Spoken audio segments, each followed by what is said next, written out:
Today, I will be giving you the most simplest manner of studying CPC.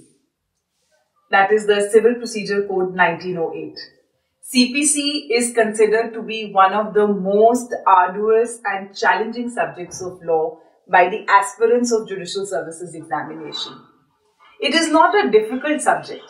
It is one of the most lengthiest subject.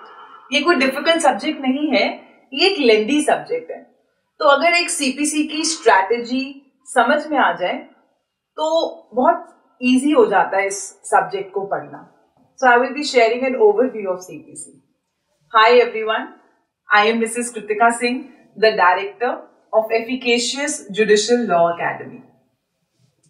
So CPC से पहले जरूरी है कि थोड़ा सा basic law के बारे में हम समझ लें. जो लॉ है हम उसको दो पार्ट्स में क्लासिफाई करते हैं. एक है प्रोसीजरल लॉ और दूसरा है substantive law. One is the procedural law, other is the substantive law. So basically जो सब्सटैंटिव लॉ है वो हमें राइट्स, और जब वो राइट्स वायलेट होते हैं उसकी रेमेडी देता है, या फिर punishment, relief is given by, not the relief, punishment and the remedy is given by the substantive law. Procedural law हमें रिलीफ देता है. हम बात करेंगे कि रेमेडी और रिलीफ में भी क्या डिफरेंस है. दोनों वर्ड्स जो स्टूडेंट्स है कभी कभी वो एक्सचेंज करके भी यूज कर लेते हैं, रेमेडी और रिलीफ नहीं, बट दोनों में डिफरेंस है. सो द सब्सटैंटिव लॉ का काम क्या है? सब्सटैंटिव लॉ का काम है हमें राइट और रेमेडी देना. तो अगर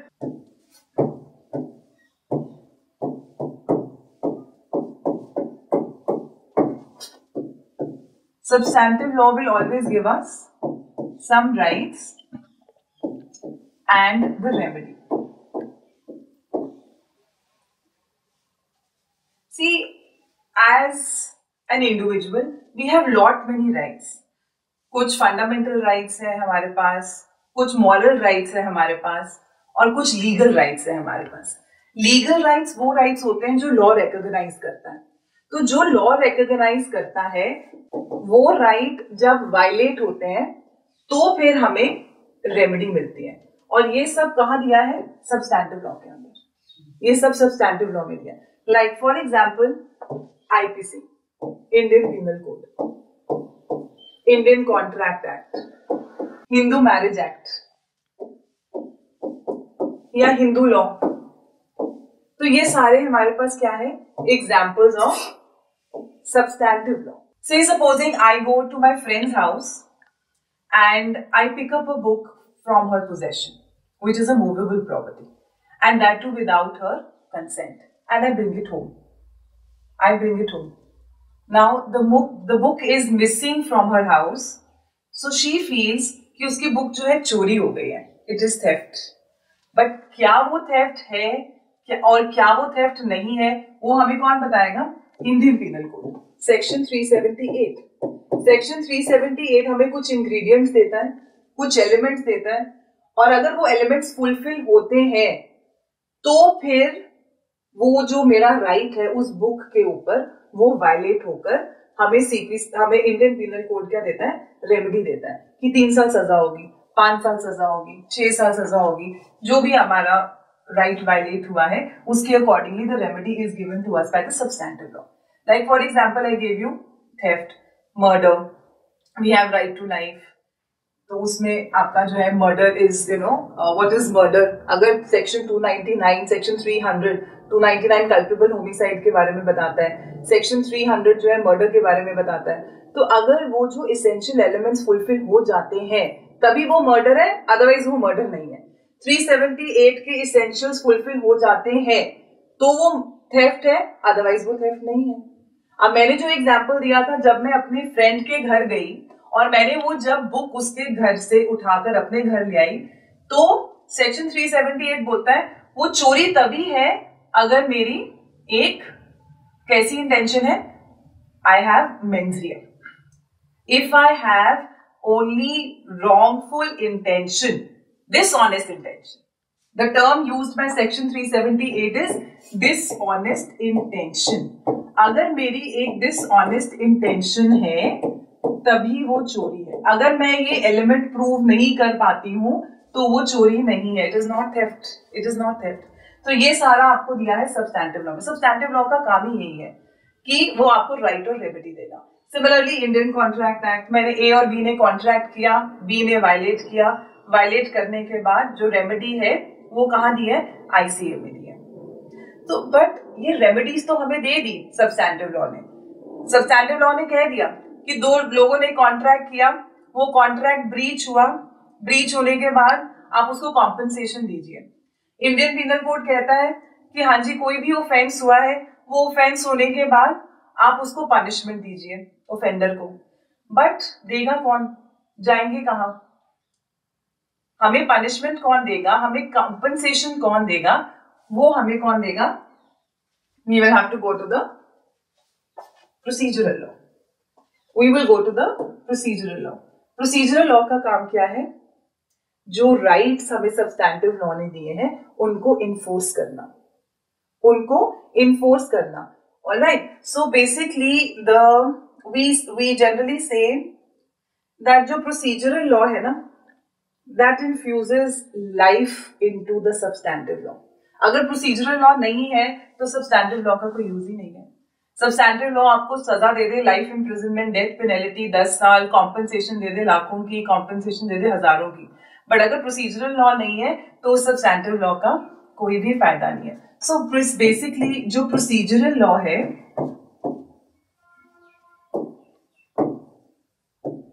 इसका काम किस चीज का है? Enforcement rights. And further ये क्या देता है? रिलीफ. हम वर्ड यूज करते हैं रिलीफ. सब्सटैंटिव लॉ हमें रेमेडी देता है और प्रोसीजरल लॉ हमें क्या देता है? Relief. What is the difference between substantive law and procedural law? तो सिविल प्रोसीजर कोड क्या है? Civil procedure code is a procedural law with respect to civil law only. So law can also be classified as civil and criminal. Civil and criminal. Civil law होता है in between two parties. जब दो parties के बीच में कोई भी right violate होता है तो that is a civil action. और जब स्टेट इन्वॉल्व हो जाता है तो हम उसको कहते हैं दैट्स अ क्रिमिनल एक्शन. जो हम ऑफेंस की बात करते हैं दैट इज क्रिमिनल. सिविल और क्रिमिनल, ये मेंस में भी कभी कभी आपको एक 5 मार्क्स 4 मार्क्स का क्वेश्चन आ जाता है. What is the difference between civil law and criminal law? Civil law और क्रिमिनल लॉ में डिफरेंस क्या है? सो बेसिकली सिविल जो है it is in personam between two parties. Civil में आपको हमेशा कॉम्पनसेशन या फिर डैमेजेस या फिर इंजंक्शन और आई डोंट हैव स्पेस तो थोड़ा सा मैं अगर यहां पे इसको ऊपर ले जाऊं, I can also right it here, या फिर आपको स्पेसिफिक रिलीफ. ये कौन देता है? सिविल. जब आपका सिविल राइट वायलेट होता है तो सिविल राइट वायलेट होने के बाद हमें रेमेडीज क्या मिलती है? कॉम्पनसेशन या फिर इंजंक्शन, और थर्ड आ गया आपका स्पेसिफिक रिलीफ. स्पेसिफिक रिलीफ, आप स्पेसिफिक रिलीफ भी मांग सकते हैं कोर्ट से कि मुझे पैसा नहीं चाहिए, मुझे कॉम्पनसेशन नहीं चाहिए, मुझे स्पेसिफिकली वही चाहिए जो मैंने जिस चीज के लिए कॉन्ट्रैक्ट किया था. Alright, and civil में जो सूट है, it is, so this was point number 1, this is point number 2, and now I come to point number 3. Civil में जो सूट होता है, it is between parties, A versus B. Alright, तो ये कुछ आपके civil के features हैं, and also we may also add कि जो यहाँ पे burden of proof है, BOP, it is only preponderance of probability. उतना ही burden of proof है plaintiff के ऊपर, कि उसने अपना केस कितना प्रूव करना है, तो preponderance of probability. Now if I talk about criminal law, क्योंकि क्रिमिनल लॉ जो है इट इज एन ऑफेंस. जब एक क्राइम होता है ना तो पूरी सोसाइटी एक दहशत हो जाती है पूरी सोसाइटी में. तो जो क्रिमिनल लॉ है यहाँ पे सबसे पहले तो जो केस इंस्टीट्यूट होता है वो कौन करता है? It is always by the prosecution. It is always by the prosecution, that is the state. So it is state versus the accused. State versus accused. Okay. Then we have कि it is basically affecting the society. ये society को affect करता है. और जो criminal में आपको remedies मिलती हैं वो हमेशा पनिशमेंट और फाइन. एक और जो नोशन बच्चों में जो कंफ्यूजन रहता है या क्लियर नहीं होता है कि वो फाइन और कॉम्पनसेशन और डैमेजेस में अंतर नहीं समझ पाते. What is the difference? Fine is only given in criminal law, compensation and damages is awarded only in civil law. Criminal law में फाइन जो है वो स्टेट को जाता है, कॉम्पनसेशन और डैमेजेस जो है वो पार्टीज को जाती है. ठीक है. देन यहाँ पे जो बीओपी है क्रिमिनल लॉ में, जो क्रिमिनल लॉ में बीओपी है वो कितना है? BOP beyond reasonable doubt. आपको अपन प्रोसिक्यूशन ने अपना केस 100% प्रूव करना है. जो चेन ऑफ सर्कमस्टांशियल एविडेंसेस है it has to be proved 100%. अगर वो चेन कहीं पर भी टूट जाती है then the benefit of doubt is given. Accused is acquitted. So that is a fair, जो थोड़ा सा मैंने आपको एक डिफरेंस बताने की कोशिश की है between civil and criminal law. तो हम समझते हैं कि सीपीसी कहां पर आएगा. सीपीसी इज टॉकिंग अबाउट, तो सिविल लॉ के अगर हम कुछ एग्जांपल्स लें, सिविल लॉ में क्या आएगा? लाइक कॉन्ट्रैक्ट, वो दो contract is between two parties. Alright. Then we can have the Hindu laws, transfer of property act, ये आपके सिविल लॉ से डील करते हैं. और क्रिमिनल में हमारे पास जो एक जनरल पीनल कोड है that is the Indian penal code. Alright. So whenever a civil right is violated, चाहे आपका एक कॉन्ट्रैक्ट वायलेट हुआ है, हिंदू लॉ में आपका कोई राइट वायलेट हुआ है, ट्रांसफर ऑफ प्रॉपर्टी में आपका कोई राइट वायलेट हुआ है, तो उसका जो रेमेडी आपको कहां दिया है? ये सब्सटैंटिव लॉ में. और उसका रिलीफ कहां मिलेगा? Procedural law. और वो प्रोसीजरल लॉ क्या है? Civil procedure code 1908. So we have two procedural laws. One is the civil procedure code 1908 and the other is the criminal procedure code 1973. तो अभी हम बात कर रहे हैं किसकी? हम बात कर रहे हैं सिविल प्रोसीजर कोड की. सीपीसी को पढ़ना कैसे है और सिविल प्रोसीजर कोड को how to understand the entire CPC. So before we go on to the orders and sections, I always start with historical background. एक हिस्टोरिकल बैकग्राउंड पता होना बहुत जरूरी है. जो हमारा प्रेजेंट, अगर आपके पास बेयर एक्ट है तो अगर आप बेयर एक्ट पे देखेंगे तो सबसे ऊपर लिखा होता है सिविल प्रोसीजर कोड 1908. 1908 से पहले कौन सा प्रोसीजरल कोड हमारे इंडिया में एग्जिस्ट करता था और हमारे पास जो ये 1908 का कोड है ये आया कैसे? ठीक है. तो let's understand the historical background.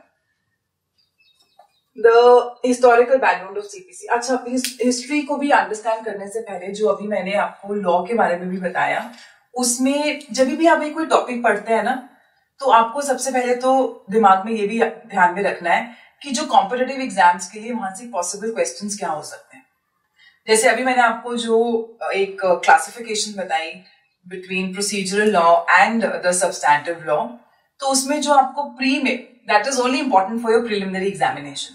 तो प्रिलिमिनरी एग्जामिनेशन में क्या क्वेश्चन आ सकते हैं कि जो सीपीसी है, option number 1 is a substantive law, is a procedural oblique adjective law. कभी कभी एडजेक्टिव लॉ भी वर्ड यूज होता है. Either of them, none of them. तो वहां पे जब आप एडजेक्टिव लॉ को ऑप्शन देखते हैं, या फिर आपको कभी कभी प्रोसीजरल लॉ भी नहीं दिया होगा, सिर्फ एडजेक्टिव लॉ का ऑप्शन दिया होगा. So adjective law is a procedural law तो जो CPC है वो एडजेक्टिव लॉ है. So that is the reason I took up the classification. तो वहां से आपका एक प्री का क्वेश्चन बनता है. सेकेंड आपका जो क्वेश्चन वहां से पॉसिबल क्वेश्चन बन सकता है वो है कि लाइक CPC में आपको, मैंने सिविल में आपको कुछ एग्जांपल्स दिए कि सिविल लॉ में आपका आ गया your contract act, your transfer of property act, your Hindu law. But apart from that in criminal I told you that we have the general penal code, but there are certain subjects जिसके बारे में बच्चों को थोड़ी सी clarity नहीं होती है, like Indian Evidence act. Indian Evidence act क्या है? क्या वो एक सब्सटैंटिव लॉ है या फिर वो एक प्रोसीजरल लॉ है? लिमिटेशन एक्ट क्या है? क्या वो एक सब्सटैंटिव लॉ है या फिर प्रोसीजरल लॉ है? और अगर आप अपने प्रीवियस ईयर्स देखेंगे, आप जिस भी स्टेट की तैयारी कर रहे हैं, आप अपने प्रिलिमिनरी एग्जामिनेशन में जो क्वेश्चंस पूछे जाते हैं, आपको उनमें से ये क्वेश्चंस मिलेंगे. सो इंडियन एविडेंस एक्ट क्या है? It is also a procedural law. Why it is a procedural law, not a substantive law? Because Indian Evidence Act भी आपको कोई ऐसा right और remedy नहीं दे रहा है. It is not, recognizing any legal right or giving you the remedy. So Indian Evidence Act is also a procedure. तो ये second question जो है important for your preliminary examination. That Indian Evidence Act हो गया आपका Limitation Act हो गया, ये दोनों ही आपके procedural laws हैं. तो अब हम बात करेंगे हिस्टोरिकल बैकग्राउंड के बारे में. और जब हम हिस्टोरिकल बैकग्राउंड भी समझेंगे तो इसको भी हमने ध्यान में रखना है कि यहाँ से भी प्री के लिए क्या क्वेश्चंस पूछे जा सकते हैं, मेंस के लिए क्या पूछा जा सकता है, इंटरव्यू के लिए क्या पूछा जा सकता है. Alright, so the interviewing panel might ask you that when was the first uniform civil procedure code that came to India? First uniform civil procedure code India में कौन सा आया था? States like Haryana, states like Rajasthan. तो यहाँ पे आपके जो है कुछ ऐसे स्टेट लाइक दिल्ली, तो यहाँ पे अगर आप प्रीवियस ईयर्स देखेंगे अपने, तो वहां पे कुछ ऐसे क्वेश्चंस आ सकते हैं कि when was the first uniform civil code that came to India? That was in the year 1859. 1859 was the year जब पहली बारी भारत में, इंडिया में uniform civil procedure code came, and that was given by sir Charles Wood. Sir Charles Wood. But that code was very, very rigid and it had to be replaced by another uniform civil code that came in the year 1877, Dr. Whiteley Stokes. तो यहाँ पे इसको historical जो history है CPC की, इसको आपने याद करने का तरीका क्या, कैसे इसको याद करें? आप अपनी नोटबुक में भी ऐसे ही चार्ट्स बनाइए, फ्लो चार्ट. तो उसमें सिर्फ इंपॉर्टेंट चीजें जो है उसको मार्क करना है. You just have to highlight the year 1859. That is important for your preliminary examination कि first uniform civil code जो 1859 में आया था और वो सर चार्ल्स वुड ने दिया था. उसके बाद second uniform civil procedure code जो 1877 में आया, डॉक्टर वाइटले स्टोक्स. तो 1859 के नीचे ही आप लिखिए 1877 doctor वाइटले Stokes. Then the third uniform civil code came in the year 1882 और जो हमारा present code है वो 1882 का ही सप्लीमेंट है. 1882 के कोड को सप्लीमेंट किया है 1908 के कोड में. तो अभी मैंने 4 जो है ईयर्स आपके साथ डिस्कस किए. सबसे पहला 1859, फिर 1877, फिर 1882, फिर 1908. अब यहां से क्वेश्चन क्या आ सकते हैं प्रिलिमिनरी एग्जामिनेशन में? सबसे पहला क्वेश्चन कि when was the first uniform civil procedure code that came into India? That was in the year 1859 by sir Charles Wood. Second question that can be asked is जो हमारा present code है 1908 का, ये code कौन से code को replace करके बना है? That is the third uniform civil code in the year that was 1880. So the present code of 1908 was drafted by supplementing the code of 1882.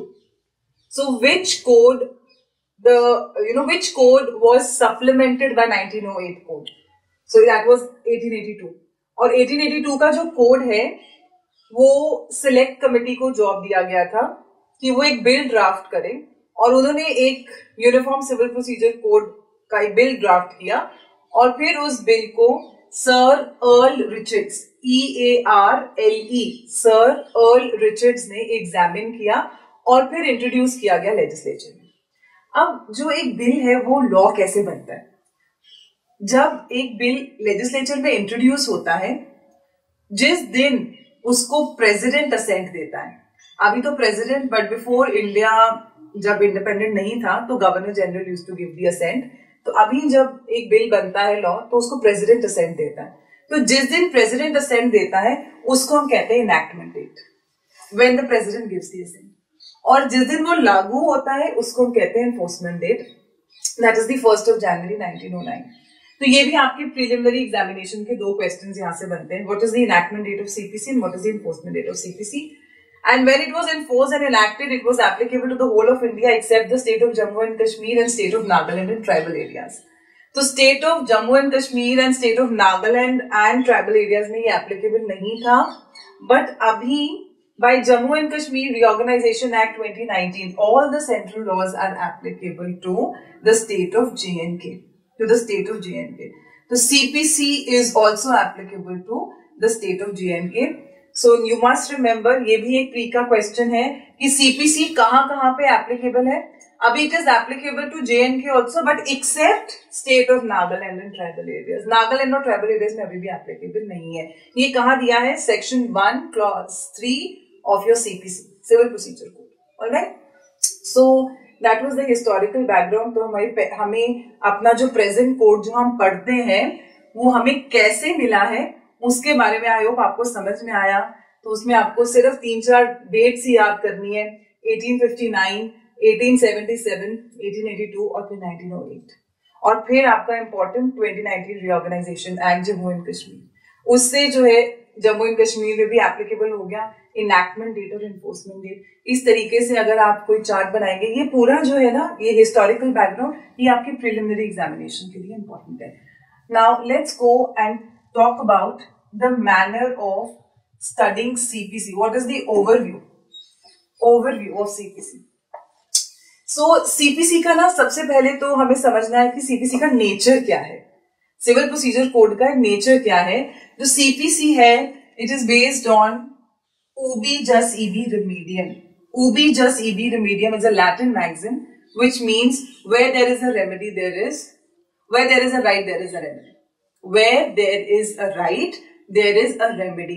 जहां पे आपके पास right है, वहां पे remedy, a remedy is available by the procedure code. Then we come to the jurisprudential approach. कि CPC का jurisprudential approach क्या है?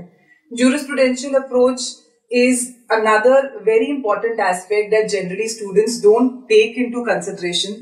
हमेशा हमने अपने स्टूडेंट्स को यही बताया है कि जब भी मेंस एग्जामिनेशन में वो अपना आंसर लिखते हैं तो वो पॉलिसी से स्टार्ट करें, कॉन्स्टिट्यूशन से अगर हो सकता है उसको कनेक्ट करें, क्योंकि कॉन्स्टिट्यूशन हमारा ग्रुंडनॉर्म है। एंड जूरिस्प्रूडेंशियल अप्रोच अगर वो देते हैं, it always has an edge. So jurisprudential approach हर एक सब्जेक्ट की समझना बहुत जरूरी है। So then after we understand the jurisprudential approach, we have understood that जो पूरा CPC it is based on this Latin maxim ubi jus ibi remedium. Then we have to see that जो हमारा CPC है वो उसमें जो total number of sections है वो 158 है, और ऑर्डर्स जो हैं वो है टोटल नंबर ऑफ ऑर्डर्स है 51। यहाँ एक और चीज इंपॉर्टेंट नोट करने वाली है कि आपने देखा मैंने 51 किसमें लिखा है, I have written it in Roman. तो प्लीज ये भी एक प्लीज मेक श्योर कि जब आप अपने एग्जाम में आंसर लिख रहे हैं और जब आप प्रैक्टिस भी कर रहे हैं, please right orders in Roman. उसके बाद जो सीपीसी है, क्या वो रेट्रोस्पेक्टिव है या फिर प्रोस्पेक्टिव है? प्रोसीजरल लॉ है, it is always prospective unless and until expressly stated by the law itself, by the law or the statute itself, that yes, it will have a retrospective effect. Retrospective effect क्या होता है? Relating back.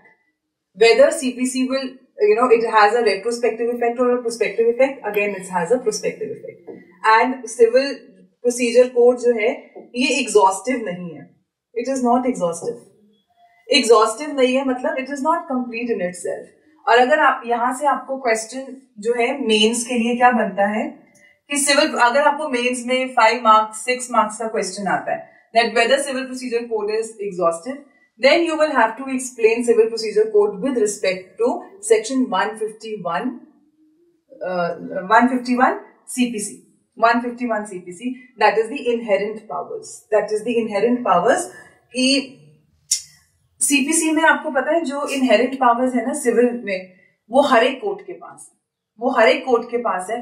Criminal law में जो आपकी inherent powers है वो सिर्फ high court के पास है। सिविल में आपका सिविल जज जूनियर डिवीजन, सिविल जज senior division, your DJ, they all have inherent powers. And inherent powers किस चीज की? They can not override CPC, but instead of just doing the mechanical justice they must do the actual justice. तो वो 151 को भी पढ़ने का एक सेंस है, एक तरीका है कि कब जो है जजेस इनहेरेंट पावर्स यूज कर सकते हैं, क्या वो आर्बिट्रेरीली अपनी इनहेरेंट पावर यूज कर सकते हैं कि नहीं। So that all is discussed under that particular section, but yes the code is not exhaustive. अब हम आते हैं अपने फाइनल सिविल प्रोसीजर कोड के ऊपर। तो सिविल प्रोसीजर कोड में जैसे मैंने आपको बताया टोटल 158 सेक्शंस हैं एंड 51 ऑर्डर्स हैं। 158 सेक्शंस हैं और 51 ऑर्डर्स हैं। अब उनको पढ़ने का तरीका क्या है? तो जब हम अपने स्टूडेंट्स को सीपीसी पढ़ाते हैं तो I have generally divided CPC into 3 phases. The first phase being the pre-litigation stage, second phase being the launching of the litigation to the passing of the judgment, and the third phase being after passing of the judgment, what next?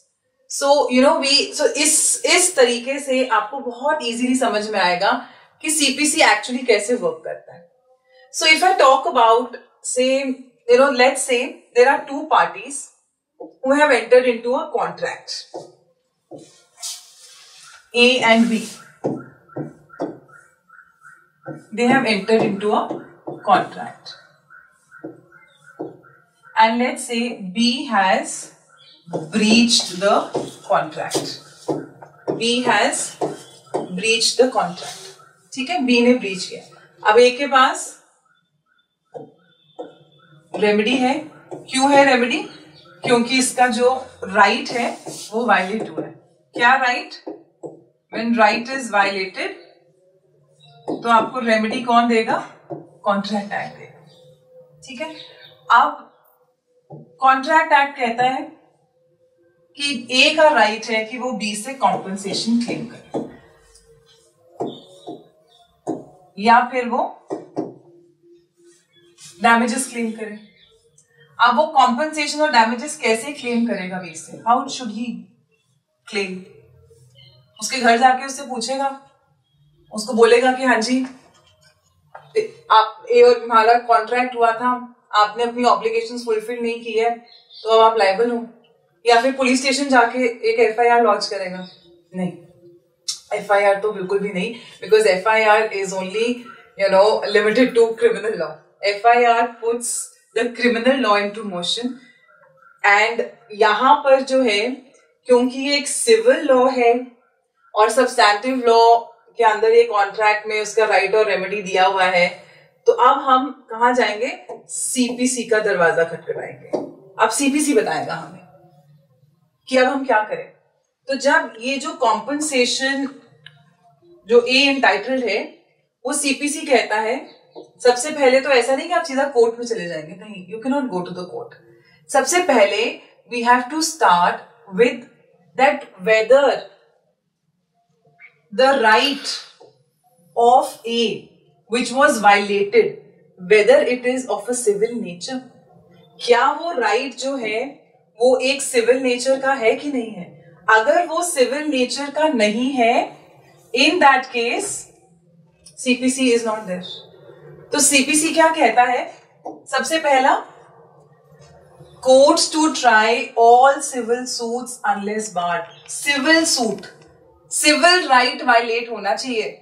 अगर वो civil right violet नहीं हुआ है तो CPC का कोई role नहीं है। जैसे पॉलिटिशियंस आते हैं ना वोट मांगने के लिए कि आप हमें वोट दीजिए और हम आपको फ्री इलेक्ट्रिसिटी देंगे या बड़े सब्सिडाइज रेट में इलेक्ट्रिसिटी देंगे, और आप उनको जाके वोट दे देते हैं, और वोट देने के बाद जो इलेक्ट्रिसिटी का बिल है आपका उतना का ही उतना है, कोई सब्सिडी नहीं मिली, तो आप क्या जाके उनको कोर्ट में जाके सू कर सकते हैं?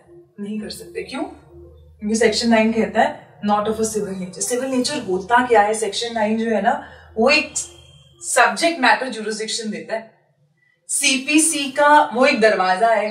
अगर सेक्शन 9 में आपका राइट नहीं फॉल करता है तो सीपीसी की जुरिसडिक्शन ही नहीं है।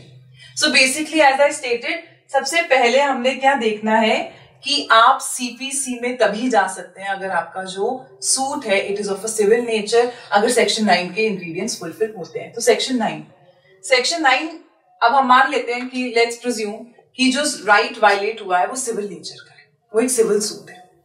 उसके बाद the party also has to see कि कोई साइमल्टेनियस प्रोसीडिंग तो नहीं चल रही है ऑलरेडी, कि ए ने बी के अगेंस्ट सूट फाइल किया है, बी कहता है कि नहीं मैं तो ठीक था, मैंने तो अपनी ऑब्लिगेशंस फुलफिल किए, ए ने अपनी ऑब्लिगेशंस फुलफिल नहीं किया है। तो ए ने बी के अगेंस्ट सूट फाइल किया है दिल्ली में और बी ने ए के अगेंस्ट सूट फाइल किया है ऐसे राजस्थान में। तो वहां पे क्या कोर्ट्स के पास इतना टाइम है कि एक कॉज ऑफ एक्शन के पीछे दो सूट्स चले साइमल्टेनियसली? तो अगर दो सूट साइमल्टेनियसली लगते हैं तो सेक्शन 10 का स्टे लग जाता है। तो अभी भी आपकी प्लेन्स जो है, अगर आपका ऑलरेडी एक सूट राजस्थान में चल रहा है और अब आप दिल्ली में जाके दोबारा से सूट फाइल कर रहे हैं तो वहां पे सेक्शन 10 का स्टे लग जाएगा, बिकॉज ऑलरेडी एक प्रोसीडिंग पेंडिंग है, द वर्ड इज पेंडिंग। उसके बाद मान लेते हैं कि कोई भी ऐसा साइमल्टेनियस प्रोसीडिंग नहीं चल रही है, सूट सिविल नेचर का है, कोई साइमल्टेनियस प्रोसीडिंग पेंडिंग नहीं है किसी भी कोर्ट में। उसके बाद हम देखेंगे कि क्या ऑलरेडी वो सूट या ऑलरेडी वो जो कॉज ऑफ एक्शन है उसके ऊपर पार्टी को पहले से रेमेडी तो नहीं मिल चुकी है, that is whether the suit was already decided. तो अगर सूट पहले ऑलरेडी डिसाइड हो चुका है और may be party is not satisfied, अब अगर पार्टी सेटिस्फाइड नहीं है तो उसके पास ये राइट नहीं है कि वो दोबारा से एक नया सूट फाइल करे, no. So what I am talking about here is, let me just थोड़ा सा इसको मैं एलैबोरेट करूंगी कि अगर लेट्स से उसी एग्जांपल में ए जो है 50,000 रुपीज क्लेम कर रहा है बी से, ठीक है, बट कोर्ट ने उसको कितना ग्रांट किया? कोर्ट हैज ग्रांटेड से only 10,000 rupees, court granted 10,000 rupees. अब ए जो है दोबारा से सूट फाइल करता है अगेंस्ट बी, कर सकता है second suit, it is barred by res judicata, barred by res judicata. Res judicata, res means thing, judicata means decided. A thing which is already decided by the court, उसको हम दोबारा से जो है initiate नहीं कर सकते। तो फिर ये तो अग्रीड है, उसको 50,000 का नुकसान हुआ है, कोर्ट ने सिर्फ 10,000 रुपए दिए हैं। तो यहाँ पे हमारे पास ना दो तरीके की प्रोसीडिंग्स होती हैं, एक होती है इंसिडेंटल प्रोसीडिंग। तो इंसिडेंटल प्रोसीडिंग्स क्या होती है? इंसिडेंटल प्रोसीडिंग्स होती है कि इन कंटिन्यूएशन। तो ए क्या कर सकता है? He can go for an incidental proceeding, he can not go for a collateral proceeding. अब ये क्या है? एक है कोलैटरल प्रोसीडिंग और दूसरी है इंसिडेंटल प्रोसीडिंग।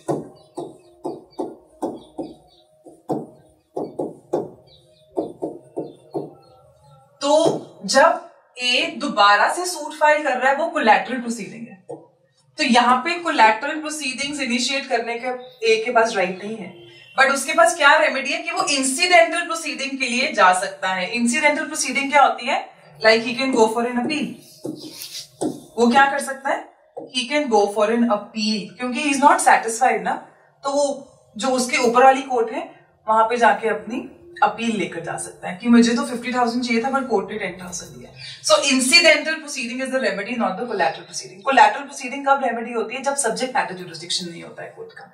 अब सब्जेक्ट मैटर ज्यूरिसडिक्शन नहीं होता है कोर्ट का, उसका हम पूरा एक सेपरेट टॉपिक है, उसके बारे में हम अलग बात करेंगे when we talk about jurisdiction. Now if I come to we were talking about the entire overview of CPC. तो ओवरव्यू में जब हमने सीपीसी की बात की है तो हमने कहां से बात करना शुरू किया कि जब एक राइट वायलेट होता है, ए ने बी के साथ कॉन्ट्रैक्ट किया और ए का राइट वायलेट हुआ, तो सबसे पहले हमने देखना है कि क्या सेक्शन 9 फुलफिल हो रहा है, क्या वो एक जो सूट है वो एक सिविल नेचर का है, क्या वो राइट है जो वायलेट हुआ है क्या वो सिविल नेचर का है। अगर सिविल नेचर का है तो फिर सीपीसी की ज्यूरिसडिक्शन है। सेकेंडली कोई साइमल्टेनियस प्रोसीडिंग पेंडिंग तो नहीं है। अगर नहीं है फिर हम देखेंगे क्या उसमें ऑलरेडी कोई रिलीफ पार्टीज को मिल तो नहीं चुका है, और ये एक कोलैटरल प्रोसीडिंग तो नहीं है। तो अगर वो कोलैटरल प्रोसीडिंग है, that means if it is a second suit, then again there is a bar of res judicata. So once we know that the suit is of a civil nature, no suit is pending and it was not decided earlier, now we will see for the jurisdiction, कौन सी court की jurisdiction में जो है suit file होगा। से ए जो है, जैसे मैंने आपको बताया Delhi, you know he is from Delhi, and B जो है वो राजस्थान का है। अब दोनों ने जब कॉन्ट्रैक्ट किया से सपोजिंग द कॉन्ट्रैक्ट वाज से done in Haryana, they entered into a contract in Haryana and it was with respect to some immovable property, और वो immovable property कहाँ situated है, से हिमाचल में। A है दिल्ली का, let's understand this. So let's say A is from Delhi, B is from Rajasthan. They enter into a contract in Haryana, say in Ambala, all right, and जो contract है it is with respect to sale of some immovable property, और ये जो immovable property है वो कहाँ पे situated है, शिमला में। अब सूट कहाँ फाइल करें, दिल्ली में फाइल करें, राजस्थान में करें, अंबाला में करें या शिमला में करें, कहां सूट फाइल करें। ए कहेगा दिल्ली में सूट फाइल कीजिए, बी कहेगा नहीं राजस्थान में सूट फाइल कीजिए, ठीक है। प्रोबेबली दे वुड से कि नहीं शिमला तो हम वेकेशन के लिए जाते हैं, you know B goes for vacation to Shimla, तो इनसे राजस्थान में शिमला में फाइल कर सकते हैं। तो किसकी बात माने और सूट कहां पे फाइल करें, तो वो हमें कौन क्लियर करेगा कि सूट एग्जैक्टली फाइल कहां पर होना चाहिए। That is the territorial jurisdiction that is given under CPC from section 15 to 21, place of sewing. तो ज्यूरिसडिक्शन जो है ना, हम उसको 3 पार्ट्स में डिवाइड करते हैं, एक टेरिटोरियल ज्यूरिसडिक्शन, एक सब्जेक्ट मैटर ज्यूरिसडिक्शन और एक पेक्यूलियरी ज्यूरिसडिक्शन। तो जो subject matter jurisdiction of CPC है वो सेक्शन 9 है। टेरिटोरियल ज्यूरिसडिक्शन, कौन सी टेरिटरी में सूट फाइल होना चाहिए, वो है आपका सेक्शन 15 to 21। और फिर अगर हम बात करें पेक्यूलियरी ज्यूरिसडिक्शन, वो section 6 of CPC.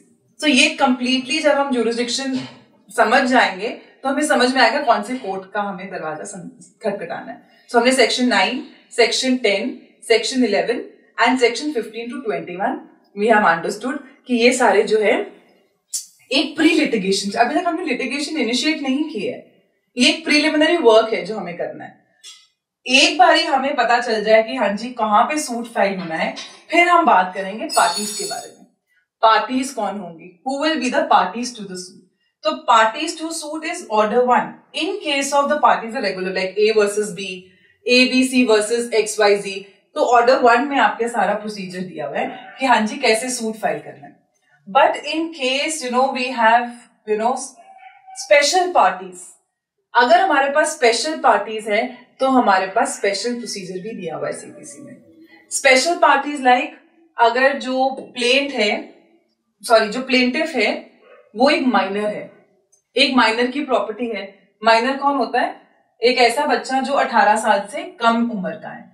So if he is below 18 years of age, he is a minor, पर उसके भी तो कोई राइट है ना, और अगर वो राइट कोई वायलेट करता है तो क्या वो सूट नहीं फाइल कर सकता, वो कर सकता है, बट उसका प्रोसीजर कहाँ दिया हुआ है, ऑर्डर 33 में।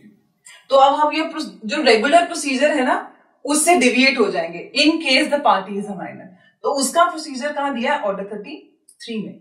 In case the party is an indigent party. Indigent party कौन सी होती है, pauper basically a person who can just afford his basic necessities of life, ठीक है। तो बेसिक नेसेसिटीज ऑफ लाइफ ही वो अफोर्ड कर सकता है, बट उसके पास एक छोटी सी कोई प्रॉपर्टी है और उसके ऊपर भी कोई उसको हिज राइट्स आर वायलेटेड, वो भी उसका राइट कोई ले लेता है, तो क्या उसके पास अधिकार नहीं है कि वो कोर्ट में जा सके? उसके पास पैसा नहीं है। हमारा जो Indian law system, legal system है, वो पूरा एक पेड सिस्टम है। बट वो क्या है, इज अ डेली वेजर, वो रोज का कमाता है, रोज का खाता है। तो अब वो कोर्ट कचहरी के चक्करों में कैसे पड़े और कैसा खर्चा करे? तो अगर ऐसा कोई इंसान है और उसका कोई राइट वायलेट होता है, तो फिर हम जो उसके लिए जो प्रोसीजर दिया गया हुआ है सीपीसी में, वो आपको ऑर्डर 33 में दिया हुआ है। पूरा का पूरा प्रोसीजर जो है वो ऑर्डर 33 में दिया हुआ है with respect to an indigent person. Then coming to the interpleader suit. Interpleader क्या होता है? वर्ड इंटरप्लीडर, ये सारे आपके मेंस के यहाँ जो स्पेशल प्रोसीजर है ना, इनमें से एक ना एक प्रोसीजर आपके मेंस एग्जामिनेशन में आता है। इंटरप्लीडर सूट क्या होता है? ये भी एक बड़ा स्पेशल काइंड ऑफ सूट है। जनरली जो प्लेंटिफ और डिफेंडेंट है उनके बीच में कॉज ऑफ एक्शन एग्जिस्ट करता है। बट जो इंटरप्लीडर सूट है ना, वो एक ऐसा सूट है जिसमें प्लेंटिफ और डिफेंडेंट के बीच में कोई कॉज ऑफ एक्शन है ही नहीं, उनके बीच में कोई डिस्प्यूट ही नहीं है। एक्चुअल डिस्प्यूट जो है वो को डिफेंडेंट्स के बीच में है, तो वो इंटरप्लीडर सूट होता है। और वो इंटरप्लीडर सूट जो है, it is given under order 35 read with section 88 of CPC. Then when we talk about government, जब आपको सरकार को सू करना है, उस केस में जैसे अगर मुझे ए ने बी को सू करना है, तो वो डायरेक्टली एक प्लेन फाइल करके he can directly go to the court, right? After doing this pre-litigation work, he can directly go and institute the suit. But if it is the government, you want to sue the government, तो वहां पे ना एक mandatory notice देना पड़ता है government. वो एक मैंडेटरी प्रोसीजर है जहां पे आपको सरकार का जो पूरा प्रोसीजर है उनको सू करने का, that is given under order 27, order 27, and the mandatory notice is very important. Section 79, section 80, section 81 CPC also deals with the procedure with respect to government. And lastly we talk about जहां पे से एक society है और उस society में 50 families रहती हैं और उन 50 फैमिली का एक राइट वायलेट हो जाता है, तो वो 50 फैमिलीज 50 डिफरेंट क्लेम्स तो फाइल नहीं करेंगी ना। तो वो जो राइट वायलेट हुआ है 50 फैमिलीज का, वो कैसे सूट फाइल करेंगे? एक रिप्रेजेंटेटिव सूट। तो रिप्रेजेंटेटिव सूट और पीआईएल में प्लीज डिफरेंस है। स्टूडेंट्स कभी कभी इस जगह में भी गलत हो जाते हैं। जब 50 फैमिलीज का राइट वायलेट हुआ है तो हम उसमें पब्लिक इंटरेस्ट लिटिगेशन फाइल नहीं करते हैं। जो पब्लिक इंटरेस्ट लिटिगेशन होता है उसमें जो लिटिगेशन जो रिट फाइल करता है उसका खुद का इंटरेस्ट नहीं होता है। रिप्रेजेंटेटिव सूट में जो पार्टी है जो रिप्रेजेंट कर रही है उन 50 फैमिलीज को, उसका खुद का इंटरेस्ट भी उसमें इन्वॉल्व होता है। So what is the procedure with respect to representative suit? That is given under order 1 ruling.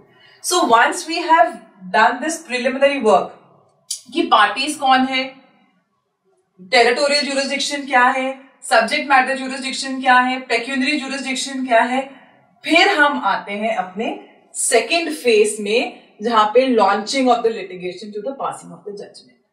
तो how do we launch the litigation?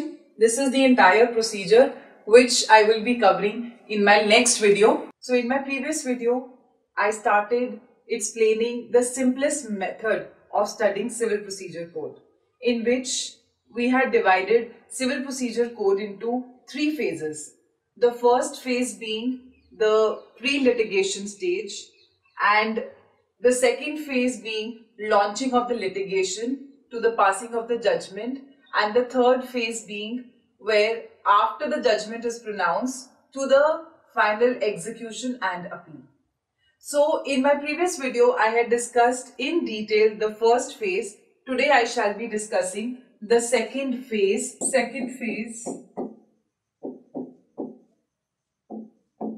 That is the launching of the litigation. Launching of the litigation to the passing of the judgment. To the passing of the judgment. So when we have to launch the litigation, how do we launch the litigation? We have already done all the prerequisites that are required before we launch the litigation in the previous video. अब इस video में हम discuss करेंगे कि हम litigation launch करने के लिए क्या क्या चीजें रिक्वायर्ड है। सबसे पहले सीपीसी कहता है order one CPC states parties. सबसे पहले असर्टेन कीजिए कि who are the parties to the suit. So order one, parties to suit. So order one in detail tells us कि जब भी आपने एक सूट इंस्टीट्यूट करना है, make sure that you join all the parties. Joinder of parties, what are necessary parties, who are proper parties, what is the effect if we do not join the necessary parties or proper parties। तो ये सारी चीजें जो है आपका order one में दी गई है। After we have ascertained all the parties to the suit, then we will go and understand कि जो next CPC कहता है कि पार्टीज एक बार ये सर्टन हो गई है, उसके बाद order two states the suit must contain the whole claim. The suit shall have the whole claim. So order 2 talks about frame of suit. What should be the frame of the suit? The frame of the suit should be that the suit must contain the whole claim. अगर पूरा claim आपने नहीं मांगा है और उसमें से कुछ पार्ट रिलिंक्विश कर दिया है, आप उसके बाद सब्सिक्वेंट सूट फाइल नहीं कर सकते। There is a bar. Order 2 कहता है कि जो सूट है उसमें पूरा का पूरा क्लेम होना चाहिए। ऑर्डर 2 रूल 2 स्पेसिफिकली, जैसे मैंने एग्जांपल दिया था ए वर्सेस बी, इनके बीच में कॉन्ट्रैक्ट था। लेट्स से बी की जो लाइबिलिटी है वो है से 1 लाख रुपीज। बी ओज 1 lakh rupees to A.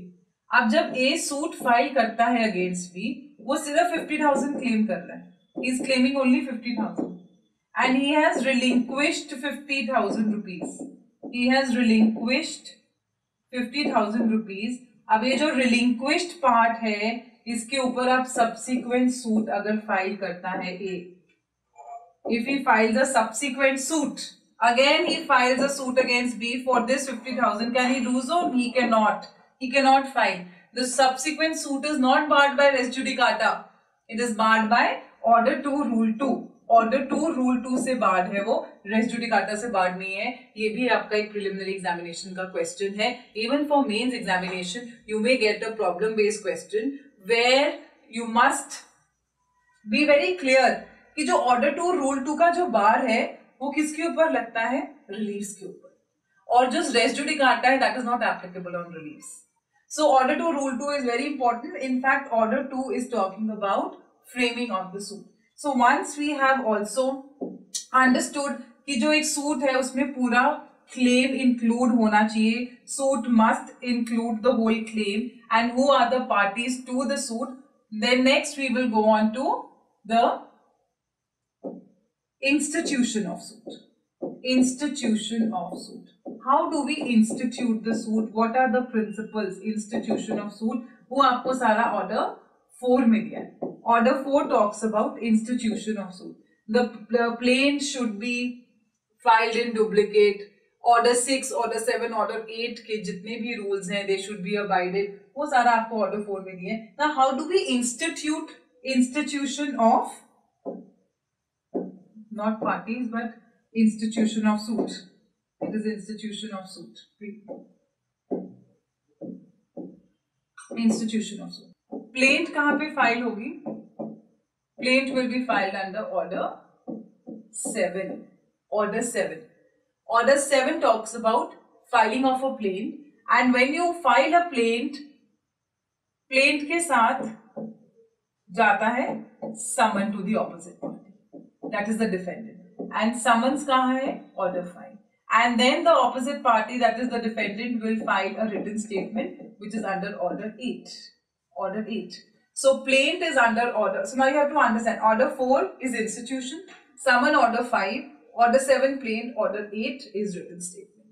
And if you understand by कि practically हम उसको कैसे how do we apply it practically? सबसे पहले plaintiff will file a plaint under order 7, फिर plaint के साथ summons serve होंगे defendant को order 5, और फिर written statement जो है वो file करेगा defendant.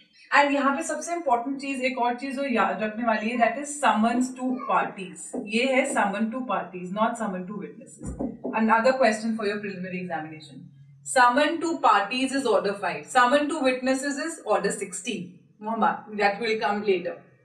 So order 5 and order 6 जो है that is talking about pleadings. Order 6 pleadings क्या होती है? Written statement and the plaint. Plaint and written statement together are called pleadings. और pleadings के कुछ principles दिए गए हैं, वो आपके order 6 में दिए. That is given under order 6. So now once the written statement is filed and the plaintiff has filed the plaint, the written statement is filed by the party. Next is that both the parties, that is A and B, should appear in the court. They should appear in the court. अब ये appear कहाँ करेंगे? Order 9. Order 9 is appearance of parties. Now the parties will appear in the court. Order 9. You have to remember that Order 9 is only applicable. जो Order 9 में rules दिए गए हैं, वो सिर्फ कब applicable है? On the first appearance. जब parties first time appear होंगी. और पार्टीज फर्स्ट टाइम अपियर क्यों होंगी? हमारे केस में जो पार्टीज है ए वर्सेस बी, इन दोनों को कोर्ट में बुलाया जाएगा. ऑर्डर 9. अब क्या पॉसिबिलिटी है? A may come, B may not come. Then the court will move, proceed ex parte. B आया है कोर्ट, ए नहीं आया, डिसमिसल. दोनों पार्टीज नहीं आई, दोनों ही पार्टीज नहीं आई, तो उसका क्या इफेक्ट होगा? So basically, first day of appearance in the court, both the parties are coming, both the parties are not coming, one party is coming, other party is not coming. What are the effects? How will the court proceed? वो order 9 में दिया. And also, जो first day of appearance है, उस दिन जब parties court में आती हैं, तो court में आके court करेगा क्या हम parties को? He will basically examine. वो कहाँ दिया है? Order 10, examination of parties. और after the court has examined, क्यों कोर्ट क्या एग्जामिन करेगा? कोर्ट एग्जामिन करेगा कि दोनों पार्टीज के बीच में कोई मुद्दा है कि नहीं है. Is there any issue? So that is order 14, issue, framing of issues. तो ये सब कब होता है? This is all on the first day. On the first day of appearance the parties will appear in the court, the court will examine them and then frame the issues. So this is order 14. So from order 1 till order 10, I hope everybody has understood and it should be on the fingertips. कि order 1 parties, order 2 आपका आ गया whole claim, order 4 institution of suit, फिर उसके बाद plaint file करेंगे order 7 में, फिर summon जाएंगे order 5 में, फिर उसके बाद रिटन स्टेटमेंट जाएगी ऑर्डर 8 में, और फिर प्लीडिंग्स के जो रूल्स हैं, general principle, that is order 6, and then the first appearance order 9, order 10 examination of parties and framing of issues. अब जब इश्यूज फ्रेम हो जाएंगे उसके बाद हमारा क्या शुरू हो जाएगा? ऑर्डर 10 इश्यूज फ्रेम होने के बाद the trial would become. The trial word we use for basically, हम लोग जो ट्रायल है वहां से प्रोसीड, ट्रायल हम वर्ड करते हैं use criminal proceedings, criminal trial होता है, और सिविल के लिए हम वर्ड यूज करते हैं प्रोसीडिंग्स. तो यहां से आपका जो है proceedings will initiate, the proceedings will initiate. Now after the framing of issues the court will, what will the court do? Call the witnesses. अब हम विटनेसेस को कॉल करेंगे. So how do we call the witness? Order 16. Order 16 is talking about calling of witnesses. अब यहाँ पे you have to remember that under order 5, okay, order 16 is summons to witnesses. Summons to witnesses. And order 5 जो है वो है summons to parties. Another question for your preliminary examination. जो आपका order 5 है, it is talking about summons to parties, order 5. And order 16 is summons to witnesses. Summons to witnesses. So after the parties are summoned under order 5 and the issues are framed under order 14, we are going to send summons to witnesses. That is order 16. Summons to witnesses, उसके बाद आपकी hearings शुरू हो जाएगी, adjourned hearings. तो adjournments कहाँ दिया है? Order 17 में adjournments. And finally, order 18 is talking about your hearing. जो court hearing conduct करेगा. The hearing that is conducted in the court. Hearing and examination of witnesses. Hearing and examination of witnesses. And order 20 is talking about judgment and decree. Judgment and decree. So, from the filing of the plaint to the passing of the judgment, order 1 से लेके order 20 तक, ये आपके जो important provisions है that you must remember, and जो left over provisions है from order 11 to order 20 and till order we have total 51 orders. हमारे पास total 51 orders हैं. तो इन 51 orders को भी एक strategy और एक method है पढ़ने का. So in this video I will conclude here with till order 20 और जो बीच के जो orders रह गए हैं उसको मैं एक अलग से separate topic के अंदर cover करूंगी in my next video. CPC को पढ़ने का एक जो सबसे आसान तरीका है वो है कि CPC को हमने ना 3 stages में divide किया है. First stage में हम प्री लिटिगेशन स्टेज जिसको मैं कहती हूँ उसमें हमने कुछ सेक्शंस और ऑर्डर्स डिस्कस किए हैं और जो सेकेंड स्टेज है that is the launching of the litigation to the passing of the judgment. ये 2 स्टेजेस के ऊपर मैं ऑलरेडी 2 वीडियोस कवर कर चुकी हूँ जिनकी डिटेल मैं डिस्क्रिप्शन बॉक्स में शेयर करूंगी. आज मैं थर्ड स्टेज और the final stage which is the appeal and the execution उसके बारे में डिस्कस करूंगी. एंड बाकी के जितने भी ऑर्डर्स बच चुके हैं वी हैव टोटल 51 ऑर्डर्स, उनके बारे में I will be covering in this video. So let's get on to it quickly. So if I connect today's class, I'll give you a little brief about what we have already studied in the previous 2 stages. तो जब भी ये cause of action arise होता है तो उसको enforce करने के लिए हमारे पास प्रोसीजरल लॉज हैं. प्रोसीजरल लॉज आपकी जो राइट्स एंड लाइबिलिटीज हैं उनको इन्फोर्स करने का एक प्रॉपर मैनर दिया गया इन प्रोसीजरल लॉज में. तो जब कॉज ऑफ एक्शन अराइज होगा तो सबसे पहले हम देखेंगे पार्टीज कौन है. वी विल असर्टेन पार्टीज कौन है. फिर हम देखेंगे कि एक्चुअली जो सूट है उसमें पूरा का पूरा कॉज ऑफ एक्शन इंक्लूडेड है कि नहीं है. So what is going to be the frame of suit and then we are going to see how the suit is going to be instituted, institution of suit. और फिर ये है आपका order 1, ये है आपका ऑर्डर 2, ये है आपका ऑर्डर 4. और जब हम पार्टीज असर्टन कर लेंगे उसके बाद हम देखेंगे कि हम प्लेंट ड्राफ्ट करें. फिर प्लेंट को हम समन्स के साथ डिफेंडेंट के पास भेजेंगे ताकि डिफेंडेंट जो है WS फाइल कर सके, written statement. So basically this is order 5 and this is order 7 and written statement is order 8.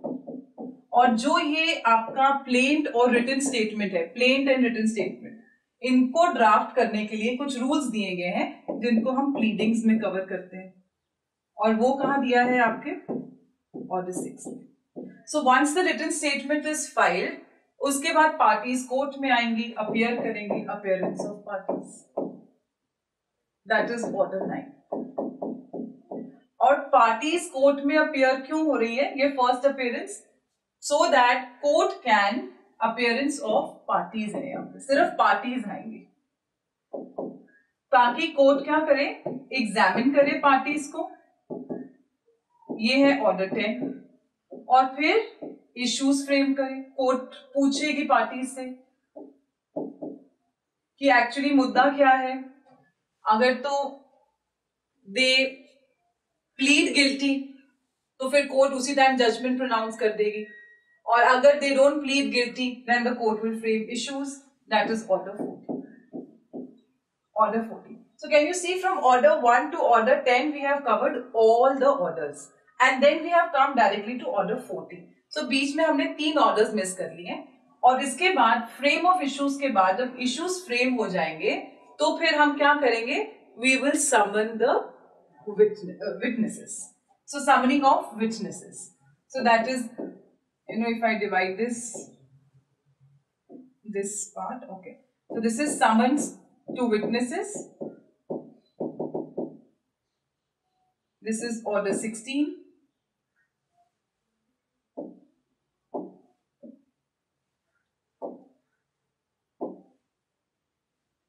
Order 16.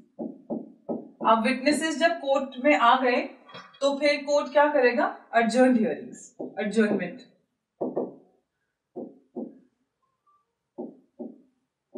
That is your order 17.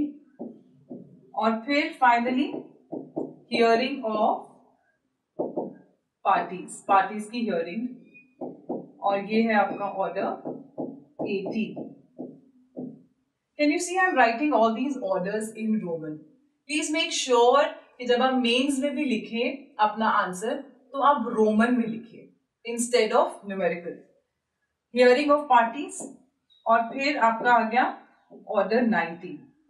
That is your affidavit, and then order 20 which is your judgment. So इसको detail में हम अपनी पिछली videos में already discuss कर चुके. तो अभी हमने स्टार्ट किया था पार्टी से, एंड हम जजमेंट तक पहुंच चुके हैं order 20, and we realise that we have left 3 orders, that is order 11, 12 and 13 and order 15. अब हम आगे चलेंगे. अब once the judgment is pronounced, उसके बाद क्या होगा? Let's understand. सो जब कोर्ट जजमेंट प्रोनाउंस करेगा और फिर एक डिक्री ड्रॉ होगी, तो एक पार्टी होगी जिसके फेवर में डिक्री पास होगी, और एक पार्टी होगी जिसके अगेंस्ट डिक्री पास होगी. अब जिसके फेवर में पास हुई है उसको हम कहते हैं decree holder. He is called as a decree holder. और जिसके अगेंस्ट जजमेंट प्रोनाउंस हुआ है इसको हम कहते हैं जजमेंट डेटर. डिक्री होल्डर को हम जजमेंट क्रेडिटर भी कहते हैं. क्रेडिटर. सो बेसिकली ये जो डिक्री है ये भी आपका बहुत इंपॉर्टेंट टॉपिक है for your pre and mains. It has been defined under section 2 of your CPC. Alright, that is again a very separate topic, but here you understand कि जिसके फेवर में पास हुआ है वो डिक्री होल्डर है या judgement creditor, और जिसके अगेंस्ट एक जजमेंट प्रोनाउंस हुई है that is the judgment debtor. अब ये लोग क्या करेंगे? डिक्री होल्डर क्या करेगा? वो कोर्ट को रिक्वेस्ट करेगा कि उसको फ्रूट्स मिले of the decree that has been pass by the trial court. So he will apply for execution, and ये एग्जीक्यूशन कहाँ है?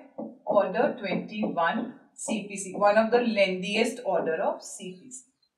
और जिसके अगेंस्ट जजमेंट प्रोनाउंस हुई है ये क्या कोशिश करेगा? He will apply for appeal. He will go to the appellate court so that the appellate court can hear his contention and probably may reverse the order. So he will go for first appeal. And ये जो first appeal है ये हर एक decree से, from every decree a party gets a right to file a first appeal. So this is given under order 41. 41. Okay. First appeal. Second appeal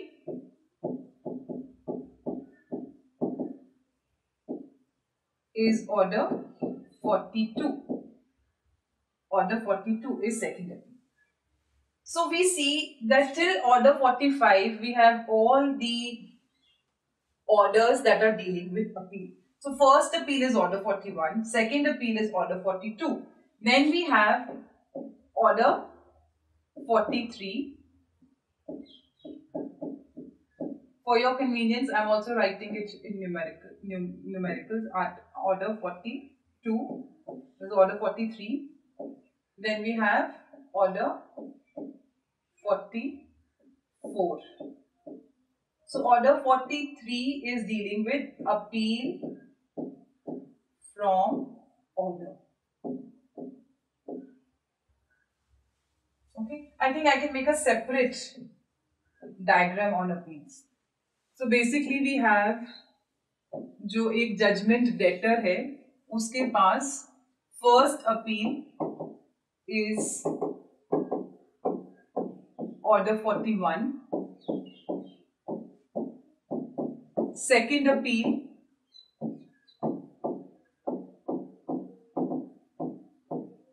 is order 42. Then we don't have third appeal. Then we go to the Supreme Court. Supreme Court, appeal to Supreme Court. Appeal to Supreme Court will be order 45.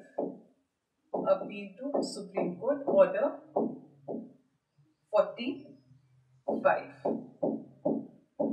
And then we have order 43 that we are left with and order 44. 44 and 43. 43 is dealing with appeal from orders. And this is appeal by an indigent person. Indigent person. So appeal from orders. ये जो है first appeal, this is an appeal from decree. हर एक decree से first appeal file होती है, but हर एक order से अपील फाइल नहीं होती है. जब भी कोर्ट में प्रोसीडिंग्स चल रही होती हैं तो कोर्ट बहुत सारे ऑर्डर्स पास करता है. सारे ऑर्डर्स अपीलेबल नहीं है. सिर्फ जो ऑर्डर्स ऑर्डर 43 में कवर्ड है, only those orders are appealable.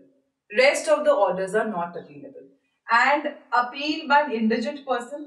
What is a suit by an indigent person? Suit by an indigent person is a suit. It is a special kind of a suit, and we have special procedure.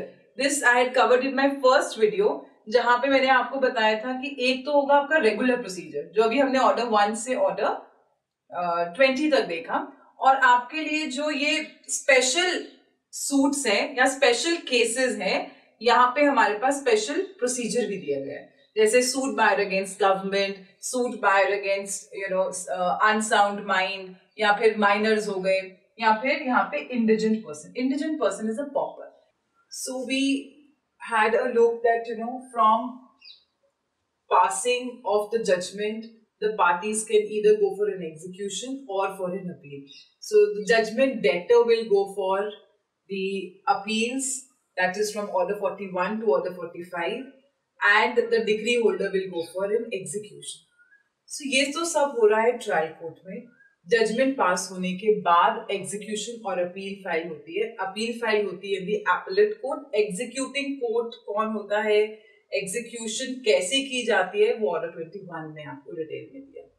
So basically executing court is the trial court होगी. जिस court ने decree pass किया है वही एक general rule वही है कि वही एग्जीक्यूटिंग कोर्ट होता है. Alright, now apart from this we also need to understand कि जब कोर्ट एक जजमेंट प्रोनाउंस करता है तो he must make sure that while he is doing justice, he should not only do mechanical justice, he should also do actual justice. तो actual justice court कैसे कर सकेगा? Actual justice will be done by the court if he conducts a trial, but a fair trial. कैसा trial? एक fair trial. और उसके लिए हमारे पास कुछ ऑर्डर्स हैं, like order 11, like order 12 and order 13. ये तीन ऑर्डर्स जो हैं, they are dealing with documents. So apart from the plaint and the written statement, the pleadings being submitted by the parties to each other, अगर parties को लगता है कि वो अभी भी clear नहीं है with the facts, with the matter, and they need some more documents in order to prepare an effective defense, they can prepare the list of questions or they can also ask for the document. उसको हम interrogatories भी कहते हैं, list of questions that is prepared by the party, which is covered under order 11. So order 11 जो है वो बात करता है discovery and inspection के बारे में. एंड ऑर्डर 11 रूल 1 जो है वो इंटेरोगेटरीज के बारे में बात करता है. ये एडिशनल डॉक्यूमेंट्स पार्टीज जो है मांगती हैं. Then order 12 talks about admissions. Order 12 admission by notice की बात करता है. एडमिशन होता क्या है? What is admission? Admission is defined under section 17 of the Indian Evidence Act. Admission जो है it is simply a statement which has an inference to a fact and issue or a relevant fact in the circumstances mentioned under section 18 to 21 of the Indian Evidence Act again. तो ये आपको complete definition देता है admission की. Admission को अगर हम simple language में समझे, it is just an acknowledgement and let's say H acknowledges, H admits that B is his son. H admits कि B मेरा बेटा है, ये एक admission है. And admission section 58 of Indian Evidence Act also talks about admission. Section 58 Indian Evidence Act states that any fact which is an admitted fact either through agreement or through pleadings. So admission by agreement, admission by pleading. ये section 58 Indian Evidence Act बात है. These facts need not to be proved. So अगर कोई fact admit किया है party ने by agreement और by pleading, section 58 Indian Evidence Act कहता है कि ऐसे facts को आपको prove करने की जरूरत नहीं है, कोर्ट में evidence देने की जरूरत नहीं है. These are already admitted facts. But yes, 58 आगे exception भी देता है. वो कहता है अगर कोर्ट सेटिस्फाइड नहीं है तो court may ask from the parties evidence even on the admitted fact. That is section 58. Then if next section या the next provision that is dealing with documents is order 13. Order 13 बात करता है production, return and impoundment. Production, return and impounding of documents. ये आपका order 12 था, this was 11. ये आपका order 12 है और ये आपका ऑर्डर 13 है. Order 13 is again a pre trial. ये भी आपका प्री ट्रायल स्टेज है जहां पे court can ask for original documents before it starts with the proceedings. So ये तीनों orders, order 11, 12, 13 are dealing with documents. Now so ये तो सब चीजें हो रही है साइमल्टेनियसली जब कोर्ट एक प्रोसीडिंग्स कंडक्ट कर रहा है and court has to pronounce the judgment. Now, another thing that might happen is that court may dispose of the case even without the full trial. Sometimes you don't have to follow the whole procedure from order 1 to order 20, you may dispose of the case before following the full procedure that is given under CPC. So वो जो cases हैं, disposal of suit without full trial.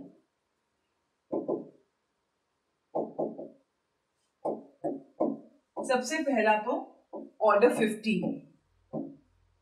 Order 15.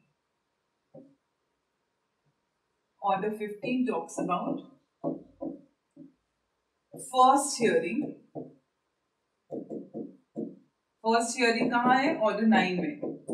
At the first hearing, if parties are not at issue, if parties are not at issue, parties are not at issue, then what can court do?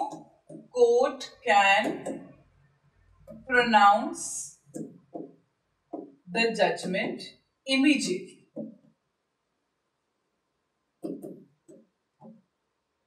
So, अगर court को लगता है first hearing order 9 में जब first hearing होगी, जब दोनों parties court में आएगी, ऑर्डर 10 में कोर्ट एग्जामिन करेगा और एग्जामिन करने के बाद ईदर कोर्ट में फ्रेम इश्यूज अंडर ऑर्डर 14, और अगर पार्टीज मुद्दे पे ही नहीं है, कोई मुद्दा ही नहीं है, then court can dispose of the suit without the full trial. That means court can pronounce the judgment immediately under order 15. All right. Then if I talk about abatement. Abatement is order 22. Order 22. So order 22 talks about abatement. Abatement is a situation where if either of the party उसकी death हो जाती है and they are not replaced by the LRs. LRs को आपने on record अगर आप 90 दिन के अंदर नहीं लेकर आते हो, if you do not substitute the parties with the legal representative within 90 days, then the suit stands abated. Or in the situation of if the parties, अगर either of the parties जो है उसकी डेथ हो जाती है. So in that case also the suit is disposed of without full trial, and that is covered under order 22. And we have order 23 which talks about withdrawal and adjustment of suit.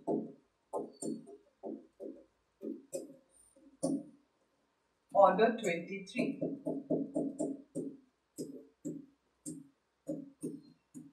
Order 23. This is order 15. Order 23 बोलता है क्योंकि ये civil matter है, civil matters में parties आपस में compromise भी कर सकती है and court may pass a compromise decree under order 23 rule 3A, और parties may also withdraw if they wish to. Withdrawal can be with the permission of the court और it can be even without the permission of the court. उसका क्या effect है और बाकी के जो जितना भी डिटेल्स हैं वो आपको ऑर्डर 23 में दिया है with respect to withdrawal and adjustment of suit. And in criminal matters, parties on their own cannot withdraw or compromise. Compromise in case of criminal matters is only given under section 320 CRPC. वहां पे आपको एक exhaustive list दी हुई है कि किन matters पे criminal offences में पार्टीज जो है कॉम्प्रोमाइज कर सकती हैं, either by their own or either with the permission of the court. Apart from that, it is in very rare cases in criminal matters कि पार्टीज जो है बेसिकली विड्रॉल ऑफ प्रोसिक्यूशन बहुत rare case में हम exercise करते हैं criminal matters, but in civil matters because only it is a matter in between the parties, society is not affected at large, so parties can withdraw under order 23. तो इन तीनों situations में the suit is disposed of without the full trial. Okay, so that was disposal of suit without full trial. And also जिस time पे proceedings चल रही है court may, order 24 and order 25, order 24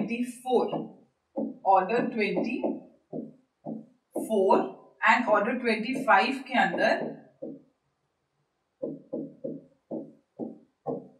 parties, this is basically payment into court, into court, and this is security for cost. Court can impose cost. जो cost है वो section 35 CPC में independently covered है and important है for pre and for mains. Section 35A, 35B and C compensatory cost. ठीक है, तो ये सारे जो है आपके ये this area 35, 35A, 35B, 35C cost follows the event comment. तो ये आपको यहाँ से मेंस में भी क्वेश्चन आ सकता है. बट ऑर्डर 24 एंड 25 को अगर आप सिंपली बेरेट से भी पढ़ लेते हैं तो that is sufficient. Order 24 and 25. सो आप इनको पैरेलल प्रोसीडिंग्स भी कहते हैं क्योंकि ये पैरेलल ही रन करती है. Parallel proceedings. So that was all about कि जजमेंट पास करने तक जब पार्टीज इनिशिएट करती हैं अपना suit, when they institute the suit by filing of a plaint and goes up to the the delivery of the judgment और उसके बाद appeal and execution. तो हमने कितने orders किए? We started with order 1 parties, order 2 frame of suit, order 4 institution of suit, order 5 is summons, order 6 pleadings, order 7 is plaint, order 8 is written statement, order 9 is appearance, first appearance, order 10 में examination होगा और examine करने के बाद court को अगर लगता है कि yes parties are at issue, in that case court will frame issues under order 14 and अगर कोर्ट को लगता है parties are not at issue, dispose of the suit, pass the judgment immediately, order 15. और अगर फ्रेम करता है court issues, उसके बाद क्या होगा? Court will start with the adjourned hearing. And वो कैसे स्टार्ट करेंगे? By summoning the witnesses. Order 16 में हम समन करेंगे विटनेसेस को. ऑर्डर 17 में आपका अडजर्नमेंट है. ऑर्डर 18 में आपका hearing of parties and examination. Order 19 affidavit and order 20 judgment. और साथ ही में जजमेंट प्रोनाउंस करने के बाद एक डिक्री होल्डर होगा, एक जजमेंट डेटर होगा. Decree holder will go for the execution under order 21 and the judgment debtor will go for appeal. First appeal order 41, second appeal order 42 and आपका सुप्रीम कोर्ट जब आपने जाना है तो SLP order 45, order 43 is dealing with appeal from orders and order 44 is dealing with appeal by an indigent person. So till order 20 we have understood. 21 execution है. 22 order 22 order. अब हम जो है we can also see कि CPC talks about two kinds of proceedings. First is the supplemental proceedings and then incidental proceedings.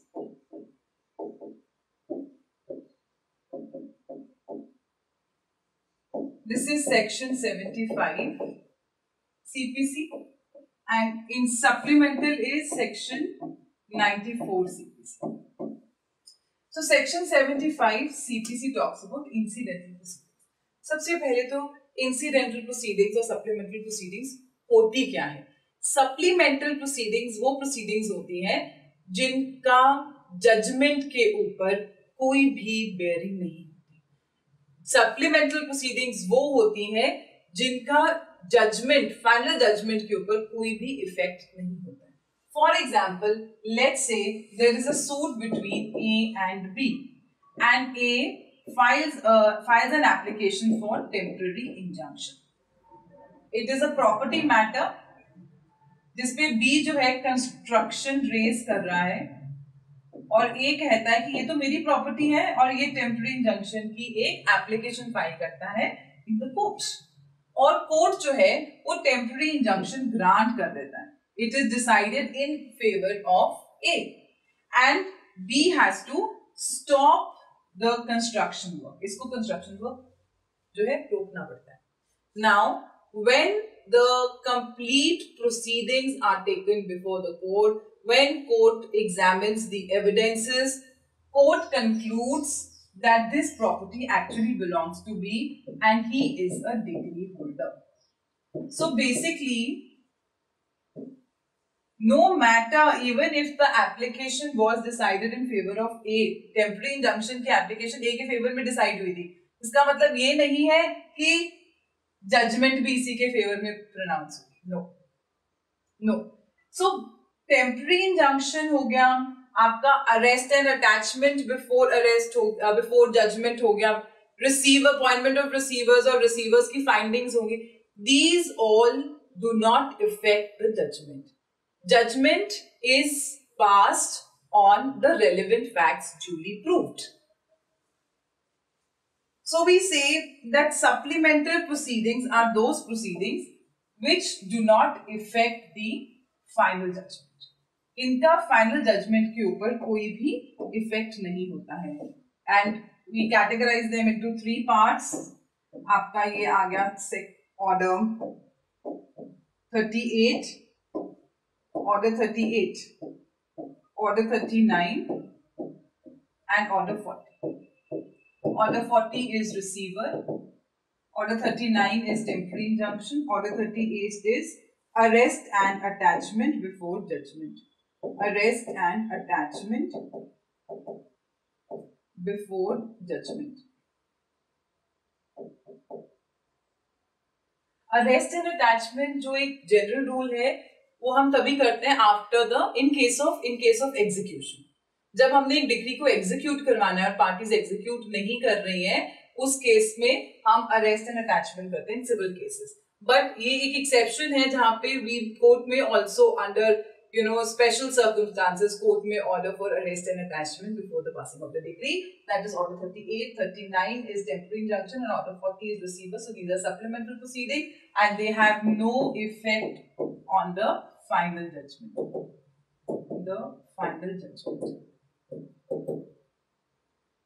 Incidental proceedings, commissions. Order 26. Incidental proceedings are those proceedings which actually affect the final judgment. इनका bearing होता है final judgment के ऊपर. Commissions हम कब appoint करते हैं? Let's say for example, there is this witness who cannot come to the court and he is an important witness. His testimony is very important to adjudicate the case. Now in that case, court will appoint commissions so that he can go and take his testimony from the hospital or from wherever, probably he is at home, wherever he is available, and the findings of the commissions will be recorded and the judgment will be passed upon.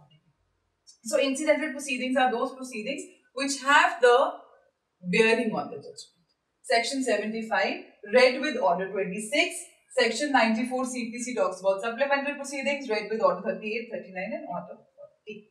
38, 39 and order 40. So that was all about the different kind of proceedings. Reference, review and revision. Revision का कोई भी order नहीं है. Reference and review, this is order 46,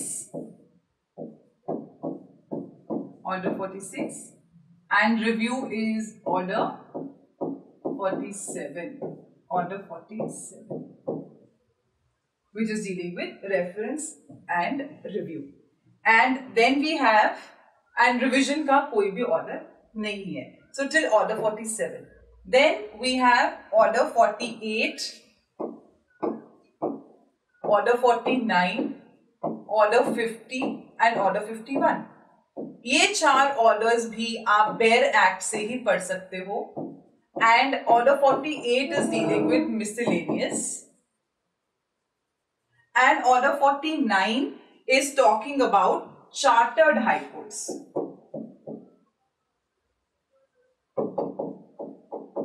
And order 50 and order 51 provincial small causes court.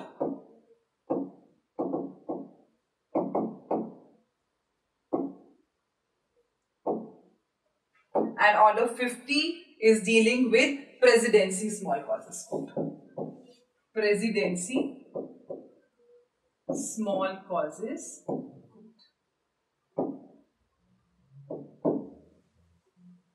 तो ये हमारे पूरे orders 51 तक, टोटल सीपीसी हैज 51 ऑर्डर्स. तो आओ चलो फटाफट से एक क्विक रिकैप करते हैं जहां से हमने सूट इंस्टीट्यूट किया था. Order 1 parties, order 2 is your frame of suit, order 4 is your institution of suit, order 5 is summon to parties, order 6 pleadings, order 7 is your plaint, order 8 is written statement, order 9 is appearance of parties, order 10 examination. और जब appear होंगी parties हम उनको examine करेंगे, examine करने के बाद हम frame करेंगे issues order 14 के अंदर, और फिर उसके बाद order 16 summon to witnesses, witnesses को कोर्ट में बुलाएंगे, और कोर्ट में बुलाने के बाद हम adjourned hearing शुरू करेंगे ऑर्डर 17 में. ऑर्डर 18 के अंदर हमारा जो है hearing and examination of parties, order 19 affidavit, order 20 judgment, order 21 execution, appeals 41 to 45. और फिर उसके बाद हम देखते हैं कि जजमेंट प्रोनाउंस करते, जब जो प्रोसीडिंग्स कंडक्ट करते समय we have to make sure कि फेयर ट्रायल हो. फेयर ट्रायल के लिए हमारे पास 3 ऑर्डर्स मैंने आपको बताए, ऑर्डर 11, 12, 13 जो डॉक्यूमेंट्स के बारे में बात कर रहे हैं. ऑर्डर 11 जो है it is dealing with discovery and inspection, order 12 is dealing with your admissions by notice, and order 13 is dealing with production, return and impounding of documents. And then we understood कि yes, there are some parallel proceedings also like payment into court, security for cost, order 24 and order 25. Then we divided the proceedings into 2 categories. The first category being the supplemental proceedings and second being the incidental proceedings. Supplemental proceedings में हमने किया order 38, 39, 40 जिसमें हमने देखा arrest and attachment before judgment. Then 39 is talking about temporary injunction, order 40 is talking about receivers. And incidental proceedings में हमने किया order 26 which is talking about commissions. After we have understood कि yes ये 2 तरीके की proceedings हो सकती हैं, we also took a glance on special procedure where parties happen to be special, suit buyer against government, suit buyer against minor or unsound mind, suit buyer against an indigent person and interpleader suits. उनके हमने respective orders भी किए, order 20, order 32, order 33, order 35, suit buyer against government के हमने section 80 CPC को we also 80, 81, 82 with their respective orders. उसके बाद हमने जो है we covered reference, review and revision. Revision का कोई order नहीं है. Reference and review जो है वो आपका order 46 and order 47 are dealing with reference and review. And then lastly we have some orders left, that is from order 48, 40, 49, 50, 51 again, which were the mostly to be done through BEREC. So that is all about your CPC. I hope all the orders and sections you have understood and it will be there with you throughout.